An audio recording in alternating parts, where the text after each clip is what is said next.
ഇന്ന് നമ്മൾ നോക്കാൻ പോകുന്നത് 2019 പുറത്തിറങ്ങിയ ഒരു വ്യത്യസ്തമായ തമിഴ് ഹൊറർ മൂവിയാണ് ഇരുട്ട്.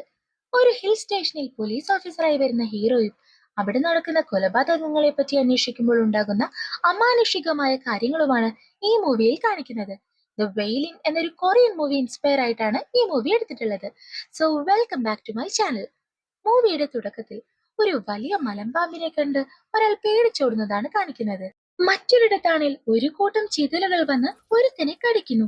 വയലിൽ പുല്ലരിയുന്ന ഒരാള് എന്തോ ശബ്ദം കേട്ട് പേടിക്കുന്നതും കാണിക്കുന്നുണ്ട്. അശുഭമായ എന്തോ നടക്കാനുള്ളത് പോലെ ആകാശത്ത് കറുത്തിരുണ്ട ഇരുട്ട് വരക്കുന്നു. ഇതെല്ലാം കാണുന്ന ആളുകളാകെ ഭയന്നു പോകുവാണ്. കുറച്ചു കഴിയുമ്പോൾ ഏതോ ഒരു അദൃശ്യ ശക്തി നേരത്തെ കാണിച്ച ഓരോരുത്തരെയും കൊടൂരമായി കൊലപ്പെടുത്തുന്നു. ക്രൈം സ്പോട്ടിലേക്ക് ബൽറാജ് എന്നൊരു പോലീസ് ഓഫീസർ വന്ന് ഇൻവെസ്റ്റിഗേഷൻ ചെയ്യുന്നു. അമാനുഷികമായ എന്തോ ഒന്നാണ് അവരെ കൊന്നതെന്ന് മനസ്സിലാക്കിയ ഓഫീസർ ആവട്ടെ തന്റെ സുപ്പീരിയറിനോട് അക്കാര്യം പറയുന്നുണ്ട്. എന്താന്ന് വെച്ചാല് കിട്ടിയ ബോഡികളിലൊന്നും തന്നെ ഫിംഗർ പ്രിന്റ്സ് ഇല്ല. എല്ലാവരുടെയും ബോണുകൾ പൊട്ടിയിട്ടുണ്ട്. 1/2 കിലോമീറ്റർ അകലത്ത് നിന്നാണ് ഓരോ ജനങ്ങളും കണ്ടെടുത്തത്. നിലത്താണെങ്കിൽ ഫുട് പ്രിന്റ്സോ വണ്ടി വന്നതിനുള്ള തടങ്ങളോ ഒന്നും തന്നെയില്ല. അതുകൊണ്ട് തന്നെ ഇതൊരു കൊലപാതകമാണെന്ന് അയാൾക്ക് തോന്നുന്നില്ല. മരണങ്ങൾ 4 നടന്നത് ഒരേ സമയത്താണെന്ന് പറഞ്ഞിട്ട് കൂടെ അയാളൊന്നും വിശ്വസിക്കുന്നതേ ഇല്ലായിരുന്നു.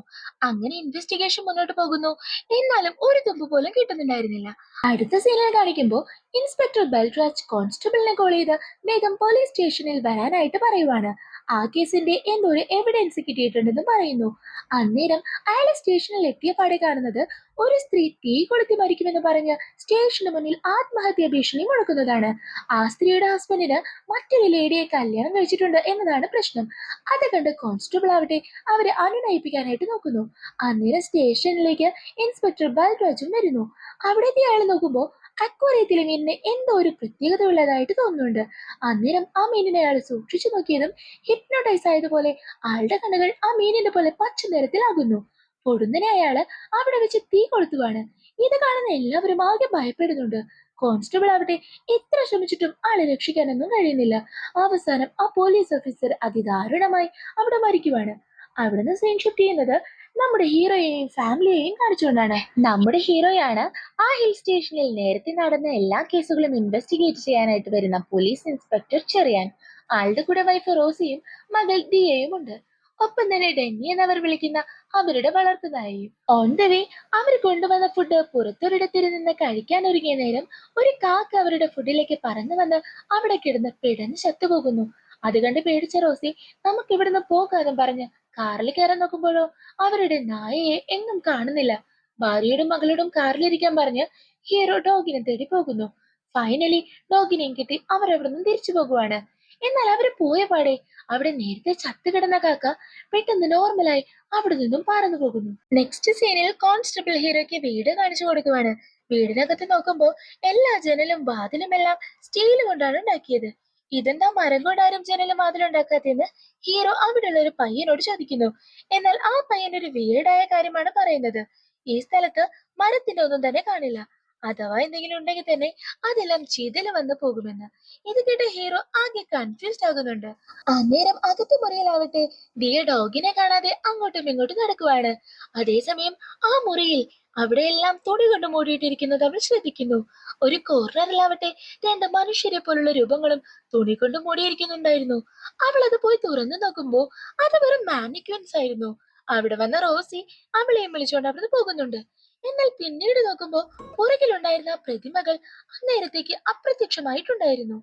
അങ്ങനെ അടുത്ത ദിവസമായി ഹീറോ പോലീസ് സ്റ്റേഷനിൽ ചാർജ് എടുക്കുവാണ്. എന്നാൽ ഹീറോയ്ക്ക് അവിടെ നിന്ന് അറിയാൻ കഴിഞ്ഞത് ഇൻസ്പെക്ടർ ബൽരാജ് സൂയിസൈഡ് ചെയ്തതിന് കാരണം കേസുകൾ സോൾവ് ചെയ്യാൻ പറ്റാത്തതിന് മനോവിഷമമാണെന്നാണ്. എന്നാൽ അത് ആ കോൺസ്റ്റബിൾ സമ്മതിക്കുന്നില്ല. കാരണം ഇൻസ്പെക്ടർ ബൽരാജ് ഒരിക്കലും കേസ് കാരണം ഡിസ്റ്റർബ്ഡ് ആയിരുന്നില്ല. ഇൻഫാക്ട് അയാൾക്ക് അതിനെ പറ്റിയൊരു പ്രധാന എവിഡൻസും കിട്ടിയിട്ടുണ്ടെന്ന് തന്നോട് പറഞ്ഞ കാര്യം കോൺസ്റ്റബിൾ പറയുന്നു. മാത്രമല്ല ആ തെളിവ് എന്താണെന്ന് അറിയുന്നതിന് മുൻപേ ആയിരുന്നു ആളുടെ മരണം. അങ്ങനെ അടുത്ത സീനിൽ ഹീറോ തുടക്കത്തിൽ കാണിച്ച 4 മരണങ്ങളും നടന്ന ആ സ്പോട്ടിലേക്ക് പോകുവാണ്. അന്നേരം കോൺസ്റ്റബിൾ പറയുവാണ്, ഇതിനു മുമ്പ് ഇവിടെ ക്രൈംസ് ഒന്നും നടന്നിട്ടില്ല. വർഷങ്ങൾക്ക് മുമ്പ് ബ്ലാക്ക് മാജിക് ഒക്കെ ചെയ്യുന്ന അറബി സംസാരിക്കുന്ന കുറച്ചാളുകൾ ഇവിടെ ഉണ്ടായിരുന്നു. അതുകൊണ്ടാണ് ഈ സ്ഥലത്തിന് ഷിക്കാർപൂർ എന്ന പേര് വന്നതെന്നൊക്കെ പറയുന്നു. മരിച്ച ആൾക്കാരെ പറ്റി ഹീറോ ചോദിക്കുമ്പോൾ ഒരാള് കർഷകനും ഒരാള് പെയിന്ററും മറ്റൊരാള് മീൻ വിൽപ്പനക്കാരനായിരുന്നു എന്ന് പറയുന്നു. അതില് രാജ എന്നൊരാള് മാത്രം ഒരു മൗലവിയുടെ കൂടെ ആയിരുന്നെന്ന് പറയുന്നുണ്ട്. ബ്ലാക്ക് മാജിക് ഒക്കെ ചെയ്യുന്ന ഒരാളായിരുന്നു മൗലവി. ഇത് കേട്ട ഹീറോ മൗലവിയെ കാണാനായിട്ട് പോകുവാണ്. അയാൾ മലയ്ക്ക് മുകളിലാണ് താമസം. അവിടെ ഒരു വീട്ടിൽ എന്തൊക്കെയോ റിച്വൽസ് ഒക്കെ ചെയ്തുകൊണ്ടിരിക്കുവാണ്. എന്നാൽ ഹീറോ വേഗം അവിടെ ചെന്നാൽ അന്നേരം അയാൾ അവിടെ കാണുന്നില്ല. അടുത്ത സീനിൽ പുതിയ വീട്ടിൽ റോസി കിച്ചണിൽ ജോലി ചെയ്യുന്ന സമയം ടിക് ടിക് എന്നൊരു ശബ്ദം കേൾക്കുന്നു. അത് പക്ഷേ ദിയ പെണ്ണ് വെച്ച് കളിക്കുന്നതാണെന്നാണ് അവൾ ആദ്യം കരുതുന്നത്. പോയി നോക്കുമ്പോഴോ ദിയ അവിടെ ശബ്ദമൊന്നും ഉണ്ടാക്കാതെ ചിത്രം വരച്ചുകൊണ്ടിരിക്കുവാണ്. കൺഫ്യൂസ്ഡ് ആയ അവള് അങ്ങനെ നിൽക്കുമ്പോൾ ജനവാതിലിൽ അതേ ശബ്ദങ്ങൾ കേൾക്കാൻ തുടങ്ങുന്നു. പേടിയോടെ അവൾ കർട്ടൻ നീക്കി നോക്കുമ്പോ ആ ജനാലയ്ക്ക് മുകളിൽ ഒരു കൂട്ടം കാക്കകൾ പറന്നു വന്ന് മുട്ടുവാണ്. പേടിച്ചവൾ താഴെ വീണെങ്കിലും ഓടിപ്പോയി ഒരു വിധത്തിൽ ആ കർട്ടൻ നേരിടുന്നു. വീട്ടിൽ വന്ന ഹീറോയോട് എല്ലാം തന്നെ വിശദമായി പറയുന്നുണ്ട്. വന്ന അന്ന് തൊട്ട് ഇവിടെ എന്തൊക്കെയോ പ്രശ്നങ്ങളുണ്ടെന്ന് പറയുന്നു. ഇത് കേൾക്കുന്ന ഹീറോ അത് വെറും കാക്കകളല്ലേ, എന്തിനാ വെറുതെ പേടിക്കുന്നെന്നും പറഞ്ഞ് അവളെ സമാധാനിപ്പിക്കുന്നു. അങ്ങനെ ഹീറോ അവളെ ഹഗ് ചെയ്യുന്ന നേരം റോസി ഒരു ഭയാനക രൂപിയായ മനുഷ്യനെ ജനാലയ്ക്ക് പുറത്ത് കണ്ട അലറുവാണ്. പുറത്തു ചെന്ന ഹീറോ അയാളോട് താൻ ആരാണെന്ന് ചോദിക്കുമ്പോ അയാളൊന്നും മിണ്ടുന്നില്ല. ദേഷ്യം വന്നവൻ അയാളെ തല്ലാനൊരുങ്ങിയതും അവിടെ എത്തിയ മറ്റൊരു കോൺസ്റ്റബിൾ പേടിക്കണ്ടെന്നും അതിവിടെയുള്ള ഒരു ഭ്രാന്തനാണെന്നും പറയുന്നു. അങ്ങനെ അന്നത്തെ രാത്രി പോലീസ് സ്റ്റേഷനിൽ കോൺസ്റ്റബിളിന് ഒരു കോള് വരുവാണ്. വിളിച്ചതൊരു ലേഡിയാണ്, തന്നെ രക്ഷിക്കണേന്നാണ് പറയുന്നത്. ആരാ എന്താ എവിടുന്നാന്നൊക്കെ ചോദിക്കുമ്പോ അവള് മറുപടി പറയാതെ കോള് കട്ടാക്കുന്നു. അയാളും ഒന്നും മനസ്സിലാകാതെ അങ്ങനെ അപ്സെറ്റ് ആയി നിൽക്കുന്നത് കണ്ട മറ്റൊരു പോലീസുകാരൻ എന്തു പറ്റിയെന്ന് തിരക്കുവാണ്. വളരെ സ്ട്രേഞ്ച് ആയ ഒരു കോള് വന്ന കാര്യം കോൺസ്റ്റബിൾ പറയുന്നു. എന്നാൽ 2 ദിവസമായി കംപ്ലൈന്റ് ആയിരുന്ന ഫോണില് എങ്ങനെ കോള് വരാനാണെന്ന് അയാൾ ആശ്ചര്യത്തോട് ചോദിക്കുന്നത് കേട്ട് കോൺസ്റ്റബിൾ ഞെട്ടിപ്പോകുവാണ്. പറഞ്ഞത് ശരിയാണെന്ന് അറിയാനായിട്ട് പോയി ആ ഫോൺ ഒന്ന് ചെക്ക് ചെയ്ത് നോക്കുമ്പോ അതിപ്പോ ശരിക്കും വർക്കിംഗ് അല്ല. ആകെ വല്ലാണ്ടായി അയാൾ പുറകിലെ സീറ്റിലിരിക്കുന്ന നേരം പെട്ടെന്ന് ലൈറ്റ്സ് എല്ലാം ഓഫ് ആകുന്നു.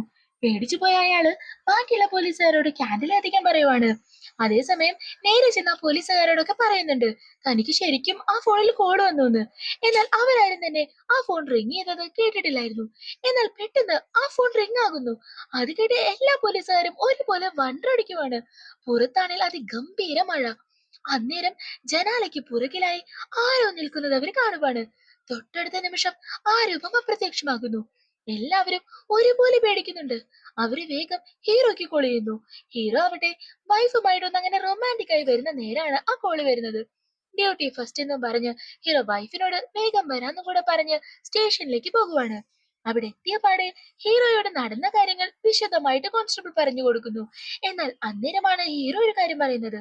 ആ മഴ പെയ്തത് അവര് നിൽക്കുന്ന സ്റ്റേഷന്റെ ചുറ്റും മാത്രമാണെന്ന്. എല്ലാവരും അത് കേട്ട് ശരിക്കും ഞെട്ടുവാണ്. അതേസമയം ഹീറോയുടെ വീട്ടിലെ കാണിക്കുമ്പോ റോസി റേഡിയോ തനിയെ പ്ലേ ആയി പാട്ട് പാടുന്നത് കേട്ട് ചെന്ന് ഓഫ് ആക്കുവാണ്. എന്നാൽ അത് വീണ്ടും വീണ്ടും പ്ലേ ആകാൻ തുടങ്ങുന്നു. അതിന്റെ വയർ ഊരിയിട്ടിട്ടും അത് പ്ലേ ആകുന്നത് കണ്ട് അവള് പേടിച്ചു നിൽക്കുമ്പോ ഒരു മുറിക്കകത്ത് തല തിരിച്ചു നിൽക്കുന്ന ദിയയാണ് അവള് കാണുന്നത്. റൂമിന്റെ കതക് പയ്യെ തുറക്കുമ്പോ ഏതോ ഒരു രൂപം അവളെ വന്ന് ആക്രമിക്കുന്നു. എന്നാൽ പെട്ടെന്ന് ഞെട്ടി എഴുന്നേൽക്കുമ്പോ അത് വെറും സ്വപ്നമായിരുന്നു. സമാധാനത്തോടെ ഒന്ന് കിടന്നപ്പോഴോ പെട്ടെന്നൊരു ശബ്ദം കേട്ട് അവള് കണ്ണു തുറന്നു നോക്കുമ്പോ അവൾക്ക് മുൻപിൽ മുടി വിരിച്ചിട്ട് ദിയ നിൽക്കുന്നതാണ് കാണുന്നത്. തപ്പിപ്പിടിച്ചൊരു വിധത്തിൽ കണ്ണട എടുത്തിട്ട് നോക്കുമ്പോ അവിടെ ആരും കാണുന്നില്ല. നേരെ പോയി മുറിയെ നോക്കുമ്പോ ദിയ അവിടെ സുഖമായി കിടന്നുറങ്ങുമായിരുന്നു. വീണ്ടും സ്റ്റേഷനിൽ കാണിക്കുമ്പോ ഹീറോ ലാൻഡ് ലൈന് കേടായാൽ അതിൽ കോള് വരാൻ ചാൻസ് ഉണ്ടോ എന്ന് അന്വേഷിക്കുവാണ്. ലൂസ് കണക്ഷനോ മറ്റോ ആണെങ്കിൽ ചിലപ്പോ അങ്ങനെ നടക്കാറുണ്ടെന്ന് ആ ടെക്നീഷ്യനും പറയുന്നു. രാത്രി 12 മണിക്ക് സ്റ്റേഷനിൽ വന്ന ആ കോളിന്റെ ഡീറ്റെയിൽസും കൂടെ കളക്ട് ചെയ്യാൻ ഹീറോ പറഞ്ഞാണ് കോള് കട്ടാക്കുന്നത്. ഹീറോ തിരികെ വീട്ടിൽ പോകുന്ന നേരം മൗലവി ഒരു വെള്ള പൊടിയെടുത്ത് ഹീറോ വരുന്ന വഴിയിൽ ഇടുന്നുണ്ട്. അയാളെ പിന്തുടർന്ന് പിടിക്കാൻ നോക്കുമ്പോ അയാൾ ഓടി രക്ഷപ്പെടുന്നു. എന്നാൽ അതേസമയം തന്നെ ഹീറോയെ പിടിക്കാൻ എന്ന പോലെ ഒരു വെള്ള നിറത്തിലുള്ള കൈ വരുന്നതും കാണിക്കുന്നുണ്ട്. അങ്ങനെ വീട്ടിലെത്തിയ ഹീറോ കാണുന്നത് വളരെ സുന്ദരിയായ രീതിയിൽ ചുവന്ന സാരി ഉടുത്ത് നിൽക്കുന്ന റോസിയെയാണ്. സോ അവരങ്ങനെ കുറച്ചു നേരം ഇന്റിമേറ്റ് ആകുന്നു. കുറച്ചു സമയം കഴിഞ്ഞ് ഹീറോയ്ക്ക് കോൺസ്റ്റബിളിന്റെ കോള് വരുവാണ്. കഴിഞ്ഞ ദിവസത്തെ ആ ലേഡിയുടെ കോള് ട്രാക്ക് ചെയ്ത് നോക്കി. അത് വന്നത് ഹീറോയുടെ വീട്ടിലെ ലാൻഡ് ലൈനിൽ നിന്നാണെന്ന് പറയുന്നു. ഹീറോ അത് കേട്ട് ആകെ കൺഫ്യൂസ്ഡ് ആകുന്നു. കാരണം ആ കോള് വന്ന സമയം ഹീറോ വൈഫിന്റെ കൂടെ വീട്ടിൽ തന്നെ ഉണ്ടായിരുന്നു. പെട്ടെന്നാവട്ടെ മറ്റൊരു കോളും കൂടെ ഹീറോയ്ക്ക് വരുന്നുണ്ട്. വിളിക്കുന്നതോ റോസി തന്നെ. അവളെന്നേരം പറയുന്നത് ഷോപ്പിംഗ് മോളിലാണെന്നാണ്. എന്നാൽ ആദ്യം ഹീറോ കരുതുന്നത് അവള് പറ്റിക്കുകയാണെന്നാണ്. കാരണം കുറച്ചു നിമിഷങ്ങൾക്ക് മുൻപാണ് അവർ ഇന്റിമേറ്റ് ആയത്. എന്നാൽ വീഡിയോ കോൾ ചെയ്ത് നോക്കുമ്പോൾ അവള് ശരിക്കും ഉണ്ടായിരുന്നത് ഒരു ഷോപ്പിംഗ് മോളിലായിരുന്നു. അപ്പോൾ ഹീറോയുടെ കൂടെ മുറിയിലുണ്ടായിരുന്നത് ആരായിരിക്കും? അപ്പോഴാണ് ആ രഹസ്യം നമുക്ക് കാണിച്ചു തരുന്നത്. അതേ റെഡ് സാരി ഉടുത്ത് നിൽക്കുന്ന മറ്റൊരു ലേഡി. അതാരാണെന്ന് നമുക്ക് വഴിയെ അറിയാം. അവളെ കാണിക്കുന്നതോടൊപ്പം തന്നെ പുല്ലും പാമ്പും ചിതലും നായയും ആ പച്ച നിറത്തിലുള്ള മീനുമെല്ലാം മിന്നി മാഞ്ഞു പോകുന്നുണ്ട്. അടുത്ത സീനിൽ വീട്ടിലെ ഡോഗിനെ കാണാതെ റോസിയും ദിയയും കൂടെ പുറത്തിറങ്ങി തിരിയുവാണ്. എന്നാൽ പെട്ടെന്ന് ദിയെ അകത്തുപോയ എന്ന റോസിയുടെ ശബ്ദം വീടിനകത്തു നിന്ന് കേൾക്കാൻ തുടങ്ങുന്നു. അവൾ പേടിച്ചു നിൽക്കുന്ന നേരം അവിടെ പുറത്തുള്ള റോസി വേഗം അവളെ അടുത്ത് ചേർത്ത് നിൽക്കുന്നു. എന്നിട്ട് ശബ്ദമുണ്ടാക്കേണ്ടെന്ന് പറയുവാണ്. കാരണം അകത്തുള്ളത് ഏതോ ഒരു എൻറ്റിറ്റി ആണെന്ന് അവർക്ക് രണ്ടുപേർക്കും മനസ്സിലായിരുന്നു. അതേസമയം ഹീറോയെ കാണിക്കുമ്പോൾ അവന്റെ സംശയം നേരെ തിരിയുന്നത് ആ മൗലവിയിലേക്കാണ്. അയാൾക്കാണെങ്കിൽ ബ്ലാക്ക് മാജിക്കും വശമുണ്ടല്ലോ. പോരാത്തതിന് അന്ന് തന്നെ വഴിയൊന്നും എന്തോ ചെയ്യാൻ നോക്കിയിട്ടുണ്ട്. സോ ഹീറോ നേരെ ചെന്ന് മൗലയുടെ അടുത്തേക്ക് പോകുവാണ്. എന്നിട്ട് എന്റെ അടുത്ത് വന്ന ആ ലേഡി ആരാണെന്ന് മൗലയോട് ചോദിക്കുന്നു. എന്നാൽ ഷീല ശരിക്കും നിന്റെ അടുത്ത് വന്നോ എന്നാണ് അയാൾ തിരിച്ചു ചോദിക്കുന്നത്. ആരാ ഷീല എന്ന് ഹീറോയും ചോദിക്കുന്നു. അന്നേരമാണ് മൗലവി പറയുന്നത്, ഷീല, അവളെ ആർക്കും കാണാൻ കഴിയില്ല. ആരുടെ രൂപം വേണമെങ്കിലും എടുക്കാൻ അവൾക്ക് നിഷ്പ്രയാസം സാധിക്കും. ഞാൻ അല്ലാഹുവിനോട് പ്രാർത്ഥിക്കുന്നതും അതാണ്. നാളെ ഞാൻ ചെയ്യാൻ പോകുന്ന റിച്വൽ പൂർത്തിയാകും. അത് കഴിഞ്ഞാൽ നിങ്ങളുടെ ചോദ്യങ്ങൾക്കുള്ള ഉത്തരങ്ങളെല്ലാം നൽകാമെന്ന് പറയുന്നു. അതുവരെ അവൾക്ക് പിടികൊടുക്കാതെ നിങ്ങൾ നിൽക്കണമെന്നും അയാൾ ഹീറോയോട് പറയുവാണ്. നെക്സ്റ്റ് സീനിൽ റോസി ദിയയെ സ്കൂളിൽ നിന്നും വിളിച്ചോണ്ട് വരുവാണ്. എന്നാൽ സത്യത്തിൽ അത് ദിയയുടെ അമ്മയായിരുന്നില്ല. അവളുടെ അമ്മയുടെ രൂപത്തിൽ വന്ന ഷീലയായിരുന്നു. അവൾ പെട്ടെന്ന് ദിയയുടെ അടുത്ത് ചെന്ന് അവളുടെ മുഖം നക്കാൻ തുടങ്ങുന്നു. കുറച്ചു കഴിയുമ്പോ ആ ഗ്രാമം വീണ്ടും പകൽ സമയത്ത് ഇരുട്ട് കൊണ്ട് മൂടുവാണ്. അന്നേരം പോലീസ് സ്റ്റേഷനിൽ കോൺസ്റ്റബിൾ ഹീറോയുടെ ഒരു കാര്യം പറയുന്നുണ്ട്. അന്ന് ആ 4 മരണങ്ങൾ നടന്ന ദിവസവും ഇതുപോലെ ഗ്രാമത്തിൽ ഇരുട്ട് പരന്നിരുന്നു എന്ന്. അതായത് ഇന്നും ഇതുപോലെ എന്തോ ഒരു ദുരന്തം സംഭവിക്കാൻ പോകുവാണെന്ന് പറഞ്ഞ് അയാൾ വെപ്രാളപ്പെടുന്നു. അന്നേരമാണ് ഹീറോയ്ക്ക് റോസിയുടെ കോള് വരുന്നത്. സ്കൂളിൽ നിന്ന് വന്നപ്പോ തൊട്ട് ദിയ ആകെ ബാധ കയറിയ പോലെ പെരുമാറുവാണ്. ദേഹം മുഴുവൻ റാഷസ് ആണ്. അവള് പറയുന്നത് സ്കൂളിൽ വിട്ട് വരുന്ന വഴി കറുത്ത ഡ്രസ്സിട്ട് ഒരു ലേഡിയെ കണ്ടുവെന്നാണ്. അതിനുശേഷമാണ് അവൾ പേടിച്ച പോലെ പെരുമാറുന്നത്. ഇപ്പോ അവള് നേരെ ഹോസ്പിറ്റലാണെന്നും അങ്ങോട്ട് ഹീറോയോട് വരാനും പറയുവാണ്. എന്നാൽ ഹീറോ ചെന്ന് നോക്കുമ്പോ ദിയക്ക് ഇപ്പൊ പ്രത്യേകിച്ച് പ്രശ്നമൊന്നുമില്ല എന്നാണ് ഡോക്ടർ പറയുന്നത്. അപ്പോൾ പെട്ടെന്ന് ഹീറോയ്ക്ക് മറ്റൊരു കോൾ വരുന്നു. വിളിക്കുന്നത് റോസിയാണ്. അതും വീട്ടിലെ ലാൻഡ് ലൈനിൽ നിന്നും. നേരത്തെ ഹീറോയെ വിളിച്ച് എന്താണ് അവൾ പറഞ്ഞത് അത് തന്നെയാണ് ഇപ്പോഴും പറയുന്നത്. മോള് സ്കൂളിൽ വിട്ട് വന്നത് തൊട്ട് റെഡ് കളറിൽ റാഷസ് ഉണ്ട്. അവൾ പേടിച്ചിരിക്കുവാണ്. സ്കൂളിൽ വിട്ട് വരുന്ന വഴി ബ്ലാക്ക് ഡ്രസ് ഇട്ട ഒരു പെണ്ണിനെ കണ്ടു എന്നൊക്കെ. ഇത് കേൾക്കുന്ന ഹീറോ സത്യത്തിൽ പേടിച്ചു പോകുവാണ്. കാരണം അവന്റെ ഭാര്യയും കുഞ്ഞും അന്നേരം അവന്റെ തൊട്ടപ്പുറത്ത് തന്നെ ഉണ്ടായിരുന്നു. എന്താണെന്ന് അറിയാമെന്ന് ഉറച്ച് ഹീറോ അവിടുത്തെ പോകാൻ നിൽക്കുന്ന നേരം ഡോക്ടറോട് ദിയയെ ഇന്ന് ഇവിടെ തന്നെ കിടത്തണമെന്ന് റിക്വസ്റ്റ് ചെയ്യുവാണ്. എന്നാൽ അവളിപ്പോ കംപ്ലീറ്റ്ലി ഓൾറൈറ്റ് ആണെന്നും പറഞ്ഞ് ഡോക്ടർ അപ്പൊ തന്നെ ഡിസ്ചാർജ് ചെയ്യുന്നു. അങ്ങനെ മൂന്നാളും കൂടെ നേരെ വീട്ടിലെത്തുവാണ്. അന്നേരം ഹീറോ ആവട്ടെ ഷീലയെ അവിടെ എല്ലാം തിരയാൻ തുടങ്ങുവാണ്. എന്നാൽ അവന്റെ കാഴ്ചക്ക് പിടികൊടുക്കാതെ ഷീല ആ വീട്ടിൽ തന്നെ നടക്കുന്നുണ്ടായിരുന്നു. അന്ന് രാത്രിയായി. അവരങ്ങനെ ഡിന്നർ കഴിച്ചോണ്ടിരിക്കുന്ന നേരം അകത്തു നിന്നും ദിയയുടെ കരച്ചിൽ കേൾക്കുവാണ്. പോയി നോക്കുമ്പോ ഒരു കോർണറിൽ അവൾ പുറത്തു നോക്കി പേടിച്ച് നിൽപ്പാണ്. ആ ജനാലയ്ക്കപ്പുറത്ത് മുൻപ് കണ്ട ആ ഭ്രാന്തൻ തിരിച്ചവളെ മുറ്റം നോക്കി നിൽക്കുന്നു. എന്തൊക്കെയോ മന്ത്രങ്ങൾ ഉരുവിട്ട് കുറച്ച് വെള്ളവും അയാൾ അവിടെ തളിക്കുന്നുണ്ട്. ഇത് കണ്ടുവന്ന ഹീറോ ഓടിച്ചെന്ന് ആ ഭ്രാന്തനെ ചീത്ത പറഞ്ഞ് അവിടുന്ന് മാറ്റിപ്പായിക്കുന്നു. അതേസമയം മറ്റൊരു സ്ഥലത്ത് മൗലവി പ്രാർത്ഥിച്ചു കൊണ്ടിരിക്കുന്ന നേരം പെട്ടെന്ന് കത്തിച്ച മെഴുകുതിരികൾ അണയാൻ തുടങ്ങുന്നു. അയാൾ പുറത്തേക്ക് ഇറങ്ങി നോക്കുമ്പോൾ ഷീല അവന്റെ അസിസ്റ്റന്റിനെ വലിച്ചിഴച്ചു കൊണ്ടുപോകുന്നതാണ് കാണുന്നത്. മൗലവി രക്ഷിക്കാനായി പുറകെ ഓടുന്നുണ്ടെങ്കിലും പെട്ടെന്ന് ഷീല തിരിഞ്ഞവനെ നോക്കിയതും ആ ഭയാനകമായ രൂപം കണ്ട് അവൻ പേടിച്ച് ഫ്രീസ് ആകുന്നു. പിന്നെ നിമിഷങ്ങൾക്കുള്ളിൽ തന്നെ അസിസ്റ്റന്റിന്റെ കഥ കഴിക്കുന്നു. അടുത്ത ലക്ഷ്യം മൗലവിയാണെന്ന് മനസ്സിലാക്കിയ അയാള് വേഗം അകത്ത് കയറി കഥ കടിക്കുവാണ്. എന്നാൽ അന്നേരം അകത്ത് അയാളെയും കാത്ത് പൂർണ്ണമായ വെള്ള നിറത്തിലുള്ള ഒരു ഈവിൾ സ്പിരിറ്റ് നിൽപ്പുണ്ടായിരുന്നു. ഞൊടിയിടയിൽ ആ ഡീമൻ അയാളെ കൊന്ന് രക്തം കുടിക്കുന്നു. അടുത്ത ദിവസം ഒരു മരക്കൊമ്പിൽ തുളഞ്ഞു നിൽക്കുന്ന മൃതശരീരമാണ് നാട്ടുകാരും പോലീസും കാണുന്നത്. പോരാത്തതിന് മൗലവിയുടെ ആ മൃതശരീരം മുഴുവനായി ചിതലായിരുന്നു. സ്പോട്ടിലെത്തിയ ഹീറോ ആവട്ടെ വേഗം തന്നെ ആ ബോഡിയുടെ ചുറ്റുമുള്ള എല്ലാ ബ്ലഡ് സാമ്പിൾസും കളക്ട് ചെയ്ത് ടെസ്റ്റിനായിട്ട് അയക്കുവാണ്. ഒപ്പം തന്നെ ആ ഡെഡ് ബോഡിയുടെ ചിത്രങ്ങൾ പരിശോധിക്കുമ്പോൾ അതിലൊന്നിൽ ഹീറോ ആ ബോഡിയിൽ 1611 എന്നൊരു നമ്പർ കാണുവാണ്. മരിക്കുന്നതിന് മുൻപ് അയാൾ തന്റെ ശരീരത്തിൽ കോരി വരച്ചതായിരുന്നു അത്. അടുത്ത സീനിൽ ഹീറോ മൗലവിയുടെ ബ്ലഡ് സാമ്പിൾസിന്റെ റിപ്പോർട്ടൊക്കെ ചെക്ക് ചെയ്യുവാണ്. അതിൽ നിന്നും ബോംബെ ബ്ലഡ് ഗ്രൂപ്പ് എന്നൊരു വെരി റെയർ ആയിട്ടുള്ള ബ്ലഡ് ഗ്രൂപ്പ് ആണ് മൗലവിയുടെ ബ്ലഡിനൊപ്പം കിട്ടിയതെന്ന് മനസ്സിലാകുന്നു. അതായത് കില്ലറുടെ ബ്ലഡ് അതായിരിക്കും. വളരെ റെയർ ആയിട്ടുള്ള ബ്ലഡ് ഗ്രൂപ്പ് ആയതുകൊണ്ട് തന്നെ അത് ആർക്കെല്ലാം ഉണ്ടെന്ന് ചെക്ക് ചെയ്യാനായിട്ട് ഹീറോ തുടങ്ങുവാണ്. അതേസമയം തന്നെ ഹീറോ തന്റെ വീട്ടിലും ഡോഗ് സ്ക്വാഡിനെ കൊണ്ടുവന്ന് പരിശോധിപ്പിക്കുന്നു. കാരണം അവിടെ ഒരു മുറിക്കകത്തായിരുന്നല്ലോ ഹീറോയും ഷീലയും ഇന്റിമേറ്റ് ആയത്. വിചാരിച്ച പോലെ തന്നെ ആ റൂമിലെത്തിയ ഡോഗ് എന്തോ മണം പിടിച്ച് പുറത്തേക്ക് ഓടുവാണ്. കൂടെ തന്നെ ഹീറോയും പോകുന്നുണ്ട്. അവസാനം അവരെത്തുന്നത് ഒരു വീട്ടിനകത്താണ്.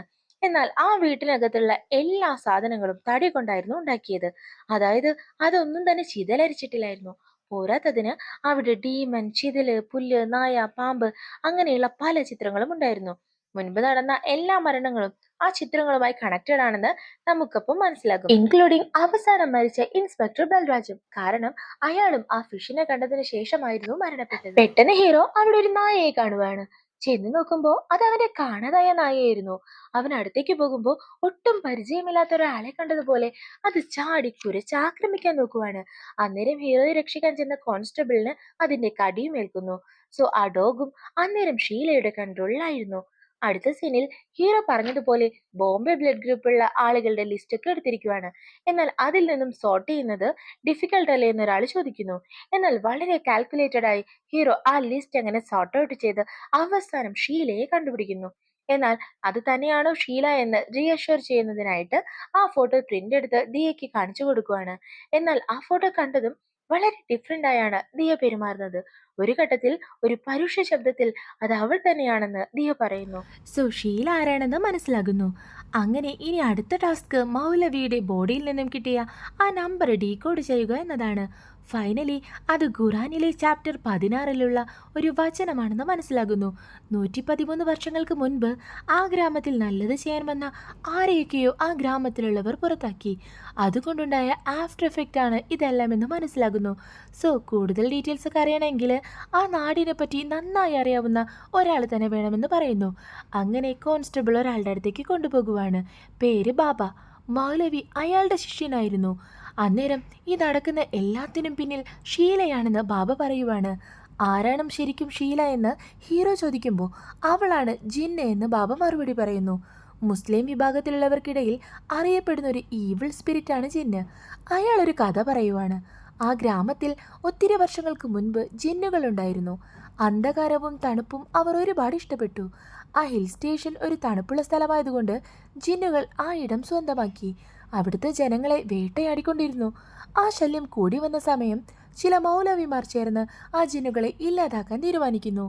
അങ്ങനെ വിശുദ്ധമായൊരു ദിവസം, ദൈവത്തിന് ഒരുപാട് പവേഴ്സുള്ള ഒരു ദിവസം, അവർ ആ ജിന്നുകളെ കെട്ടിത്തൂക്കി കൊന്നുകളയുവാണ്.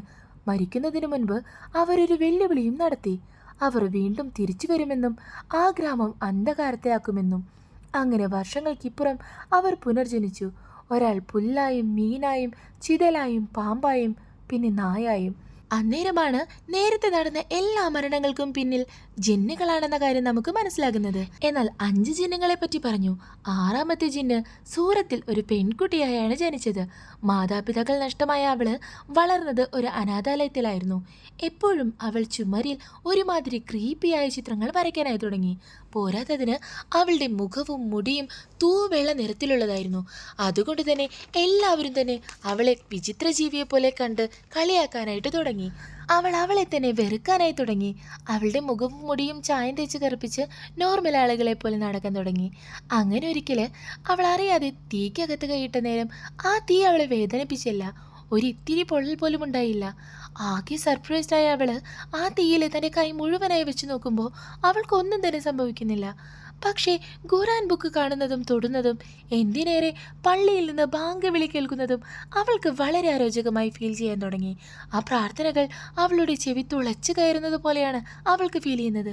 തനിക്ക് എന്താണ് മാറ്റം സംഭവിക്കുന്നതെന്ന് അവൾക്ക് മനസ്സിലാകില്ലായിരുന്നു.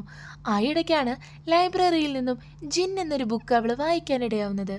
അന്നത്തെ രാത്രി ഉറങ്ങുമ്പോൾ സ്വപ്നത്തിൽ അവൾ തനിക്ക് കഴിഞ്ഞ ജന്മത്തിൽ നടന്ന എല്ലാം തന്നെ മനസ്സിലാകുന്നു. ആ നിമിഷം അവളാണ് ജിന്ന് എന്നവൾ തിരിച്ചറിയുവാണ്.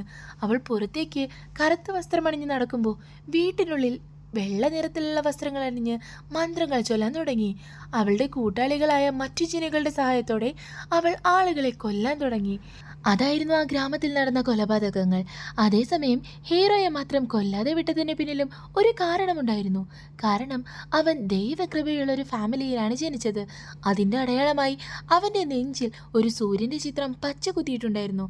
അങ്ങനെയാണെങ്കിൽ ഒരു ദൈവശക്തിയുള്ള ഫാമിലിയിലെ ആളുമായി ഫിസിക്കൽ റിലേഷനിൽ ഏർപ്പെട്ട് ജനിക്കുന്ന ജിന്നിൻ്റെ കുഞ്ഞിന് ലോകം തന്നെ കീഴടക്കാനുള്ള ശക്തിയുണ്ടായിരിക്കും. ഒരു മനുഷ്യന് 9 മാസം വേണം പ്രസവിക്കാനെങ്കിൽ അവർക്ക് വെറും 28 ദിവസം മാത്രം മതി. അങ്ങനെ ഒരു കുഞ്ഞിന് വേണ്ടിയാണ് ഷീലോ അന്ന് ഹീറോയുമായി ഇൻറ്റിമേറ്റ് ആയത്. എന്നാൽ വേറൊരു പ്രശ്നം എന്തെന്നാൽ ആ പറഞ്ഞ 28 ദിവസം പൂർത്തിയാവാൻ ഇനി മണിക്കൂറുകൾ മാത്രമേ ബാക്കിയുള്ളൂ. ഇന്ന് സൂര്യാസ്തമയത്തിന് മുൻപ് അവളെ തടയാൻ കഴിഞ്ഞില്ലെങ്കിൽ നിങ്ങളുടെ മകളെ ബലി കൊടുത്ത് അവൾ തൻ്റെ വയറ്റിലുള്ള കുഞ്ഞിനെയും കൊന്ന് ശക്തി ആർജിക്കുമെന്ന് പറയുന്നു. അത് ബാബ പറയുന്നത് കേട്ട് ഹീറോ ഞെട്ടുവാണ്. പക്ഷെ അങ്ങനെ സംഭവിച്ചാൽ അവളെ പിന്നീട് ആർക്കും തടയാൻ കഴിയില്ല.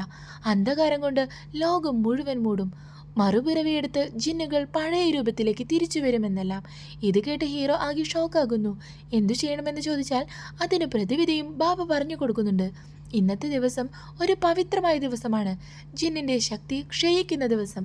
ഹീറോയുടെ ദൈവിക ശക്തി കൊണ്ട് അവളെ എതിർക്കാൻ കഴിയുമെന്ന് ബാബ പറയുന്നു. ഇത് കേൾക്കുന്ന ഹീറോ അസിസ്റ്റൻസിനോട് ബാബയുടെ നിർദ്ദേശപ്രകാരം ആ 5 രൂപങ്ങളിലായി തിരിയുന്ന ആ ജിന്നുകളെ കൊല്ലാനായിട്ട് ഓർഡർ കൊടുക്കുവാണ്. അന്നേരം ആകാശം ഇരുണ്ടുപോകുന്നു. അതേസമയം ഹീറോ ദിയയെ രക്ഷിക്കാനായി വേഗം വീട്ടിലേക്ക് പോകുന്നു. എന്നാൽ അവളെ നേരത്തേക്ക് ആകെ പൊസസ്ഡ് ആയിട്ടുണ്ടായിരുന്നു. അവളെ കൺട്രോളിൽ കൊണ്ടുവരാനായിട്ട് ഹീറോ പരമാവധി ശ്രമിക്കുന്നു. എന്നാൽ അന്നേരം ആ വീടിന് പുറത്ത് കാണാനുള്ള ആ ഭ്രാന്തൻ അങ്ങോട്ട് വരുവാണ്.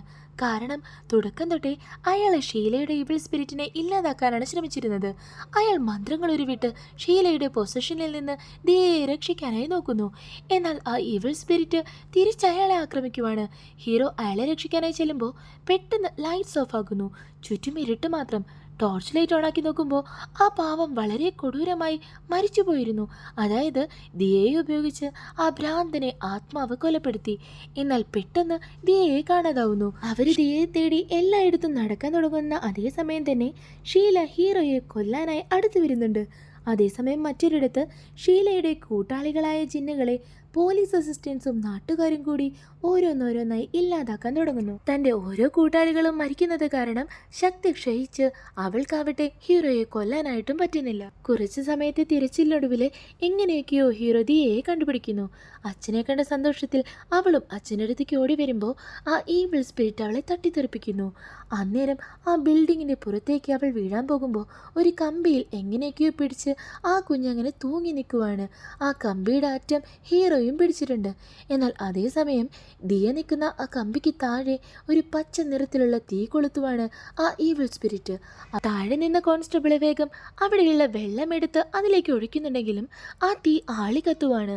അതേതോ മന്ത്രശക്തിയുള്ള തീയാണെന്ന് അയാൾ അങ്ങനെ വിളിച്ചു പറയുമ്പോൾ ഒരു നിമിഷം എന്തോ ആലോചിച്ചു നിന്ന ഹീറോ പെട്ടെന്ന് ദിയയെ ചാടി വീണ പിടിച്ച് ഒരു വിധത്തിൽ രക്ഷിക്കുവാണ്. അതേസമയം ദിയയെ ബലി കഴിക്കാനായി ആ ഈവിൾ സ്പിരിറ്റ് ആ പച്ച തീയിൽ നിന്നും ഒരു ആയുധം എടുത്ത് റെഡിയായി നിൽക്കുവാണ്. എന്നാൽ താഴെ വീണ ഹീറോ ആവട്ടെ സൂര്യാസ്തമയത്തിന് ഇനി സെക്കൻഡുകൾ മാത്രമേ ബാക്കിയുള്ളൂ എന്നും ഇവളുടെ കൈകൊണ്ട് മരിക്കുന്നതിനേക്കാൾ നല്ലത് എൻ്റെ കുഞ്ഞ് ഇങ്ങനെ മരിക്കട്ടെ എന്ന് കരുതി അവൻ നേരെ കുഞ്ഞിനെ എടുത്ത് ആ തീയിലേക്ക് വലിച്ചെറിയുന്നു. എന്നാൽ ദിയയെ പിടിക്കാനായി പുറകെ തന്നെ ആ ആത്മാവ് ആ തീയിനകത്തേക്ക് കടന്നതും ആ നിമിഷം തന്നെ ആ തീയിൽ ആളിക്കത്തി ആ ആത്മാവ് ഇല്ലാതാകുകയാണ് ചെയ്യുന്നത്. അതേസമയം തന്നെ ഒരു പോറൽ പോലും ഏൽക്കാതെ ദിയയാവട്ടെ ആ കോൺസ്റ്റബിളിന്റെ കൈകളിലേക്കാണ് നേരെ ചെന്ന് വീഴുന്നത്. അന്നേരമാണ് ഹീറോ ഒരു കാര്യം പറയുന്നത്. താഴെ അത്ര വലിയ തീ എരിഞ്ഞിട്ടും ദിയ ഒരിക്കലും തനിക്ക് പൊള്ളുന്നെന്ന് പറഞ്ഞിരുന്നില്ല. ആകെ പറഞ്ഞത് ആ കമ്പിയിൽ പിടിച്ച് കൈ വേദനിക്കുന്നു എന്നാണ്. അതായത് ആ തീ ദിയയെ എഫക്റ്റ് ചെയ്യില്ല എന്ന് ഹീറോയ്ക്ക് നേരത്തെ മനസ്സിലായിരുന്നു. അതേസമയം ബാബയുടെ വാക്കുകളും അവനെ ഹെൽപ്പ് ചെയ്തിട്ടുണ്ടായിരുന്നു. അതായത് ഏത് തീയിലാണോ ആ ജിന്നുകൾ ഉണ്ടായത് അതേ തീയിൽ തന്നെയാണ് അവർ എരിഞ്ഞില്ലാതാകുക എന്ന്. അങ്ങനെ അവസാനം ആ തീയിൽ തന്നെ ആ ഈവിൾ സ്പിരിറ്റിനെ ഹീറോ ഇല്ലാതാക്കുവാണ്. ഇതോടെ കാണിച്ച് ഈ നല്ല മൂവി ഇവിടെ അവസാനിക്കുവാണ്.